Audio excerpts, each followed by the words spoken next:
And thank you, Leo, for organizing this and for inviting me. So when Leo invited me, obviously the invitation came before the election. So we had a little bit of a conversation on what we were going to talk about. But then the election happened. And then I was scratching my head thinking, well, what are we going to talk about? So fortunate for me, at least, that one of the few things that is written down and not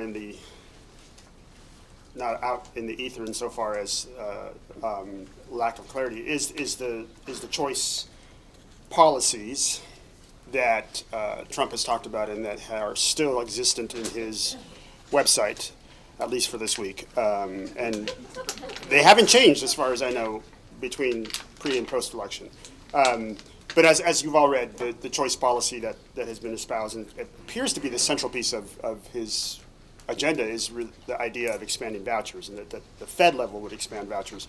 We need to remember that this has been tried over and over many times, even from Reagan to present, and the Fed level involvement in the expansion of vouchers has failed consistently, not just for vouchers, but tuition tax credits as well.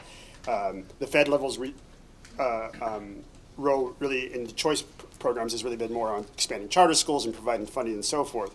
But on the voucher piece, as we've read, he's proposing a $20 billion injection from the Fed. It's not clear where this money is going to come from, whether it's coming from Title I, whether it's coming from some other allocation.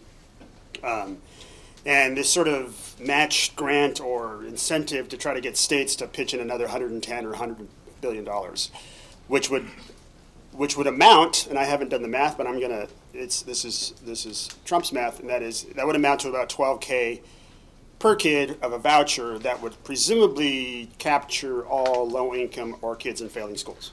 Again, I haven't gone back to try to even start doing the math and where some of these numbers are coming from, but that's actually that's the proposal. I think it's important to put that sort of proposal in context of what we know from the evidence. The evidence on not just on vouchers, on charter schools, tuition tax credits, and other choice programs. We've had 25 years of charter schools, 26 years of vouchers, tuition tax credits, about 6,800 kids in charter schools. I'm sorry, 6,800 schools, about 3 million kids.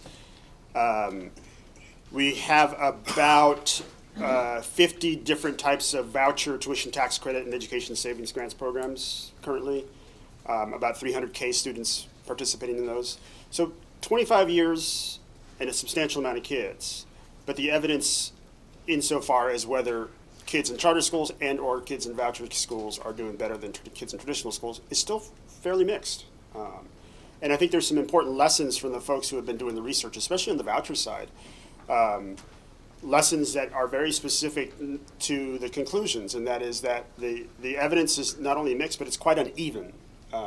And there isn't any experiment, at least on the voucher, the privatization side, that has conclusively shown that kids who take up vouchers and go to private schools are doing better.